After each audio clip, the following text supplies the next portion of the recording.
ሰላም ዛሬ የመጣሁት ልቤ በሐዘን ተሞልቶ ነው። እውነት ለመናገር እኛ በስደት ያለን ልጆች ያለንበት ሀገር ሰላማቱ ስንጨነቅ፣ በሌላ በኩል ደግሞ የወለደችን ምድራችን እናታችን ነገ ሄደን እናርፍባታለን የምንለው ሰላም ስታጣ የምንገባበት ሁሉ ነው የሚጠፋን።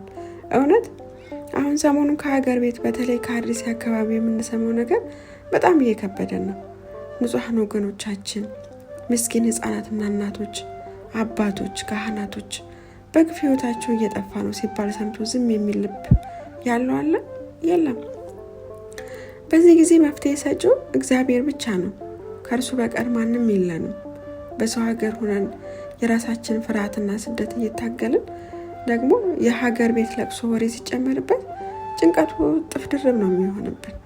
ነገር ግን እነዚህ ወገኖቻችን በግፍ ስለ እምነታቸው የሞቱ ንጹሃን ስለሆኑ ሞታቸው ሰማዕትነት ነው።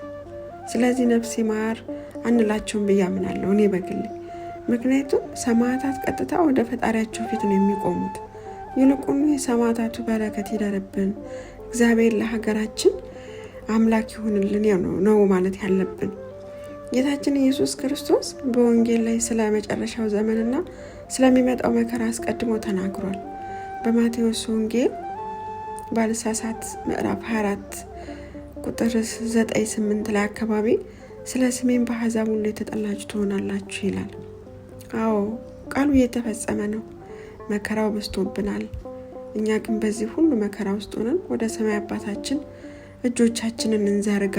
የእውነት ውድ እህቶችና ወንድሞቼ፣ አሁን ያለንበት ወቅት የሐዋርያት ጾም ነው። ሁላችንም እንደምናውቀው ሐዋርያት በመከራና በጭንቅ ውስጥ በነበሩበት ሰዓት ድል የነሱት መንፈስ ቅዱስን የተቀበሉበት በጾምና በጸሎት ተወስነው ነው። ስለዚህ እኛም አሁን በዚህ በጾም ወቅት ይበልጥ መበርታት አለብን ብዬ አስባለሁ። ልክ እዚህ ያለንበት ሀገር ላይ ጦርነቱ ፍርሃት ሲመጣ በቅዱሳኑ በአምላካችን በእመቤታችን ምልጃ እንደምንጽናና ሁሉ አሁንም ለአርሲ ህዝብ በጭንቅ ላይ ላሉት ወገኖቻችንና ለመላው የኢትዮጵያ ሰላም እጆቻችን ዘርግተን መጸለይ አለብን ብዬ አምናለሁ። እና ባካችሁ የዚህ ቪዲዮ ተመልካቾች በሙሉ ዛሬ ይህን ቪዲዮ ስታዩ ሁላችሁም በያላችሁበት በጸሎት በርቱ። እጆቻችሁን ወደ ላይ ወደ ፈጣሪ ዘርግታችሁ ስለ ሀገራችን ኢትዮጵያ ጩሁ፣ እንጩህ። ሌላ መጠጊያ ማረፊያ ሰሚ የለንም። ፈጣሪያችን ሆይ ድረስልን ማለት አለብን። እግዚአብሔር አምላክ ኢትዮጵያን ያስባት፣ ሰላሟን የሚመልስላት፣ እኛንም በስደት ያለውን ልጆቿን በሰላም ጠብቆ ለሀገራችን ያብቃን። በጾም በጸሎት በርታ ወገኖቼ። በያላችሁ በሰላም እግዚአብሔር ይብዛላችሁ። ሰላም በሀገራችን በኢትዮጵያ በአርሲ ምድር በንጹሃን ወገኖቻችን ላይ እየተፈጸመ ያለው ግፍና ስቆቃ ሰብአዊነት ላለው ሰው ሁሉ እጅግ ያማል። ንጹሃን ሰዎች ያለምንም በደል በማንነታቸውና በእምነታቸው ምክንያት ብቻ ይታረዳሉ፣ ይገደላሉ።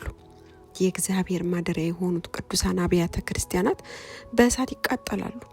ይህን ግፍ ስናይ ልባችን ይደማል፣ ነፍሳችንም ትጨነቃለች።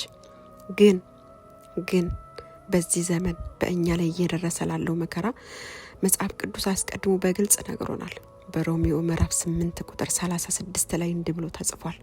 ስለ አንተ ቀንን ሙሉ እንገደላለን፣ እንደታረዱ በጎችም ተቆጠርን ይላል። አዎ ዛሬም እንደ በግ እየታረዱ ያሉ ወገኖቻችን በስጋ ቢለያዩ በእግዚአብሔር ፊት ግን ታላቅ ሰማዕታት ናቸው። ዛሬ ንጹሃን እያረዳችሁ ቤተክርስቲያን እያቃጠላችሁ ያላችሁ ወገኖች ሆይ ዛሬ ሊመስላችሁ ይችላል በራሳችሁ የደም እጅና በደል ረክታችሁ የደስታ ሰዓት እየኖራችሁ ሊመስላችሁ ይችላል። ነገር ግን ፍርዱን በምድር ካሉ ፍትህ አውዳሚዎች ሳይሆን ከሰማዩ ጌታ እንጠብቃለን። በሰማይ እውነተኛ ፍርድ አለ። ያ ፍርድ በፍጹም አያንቀላፋም።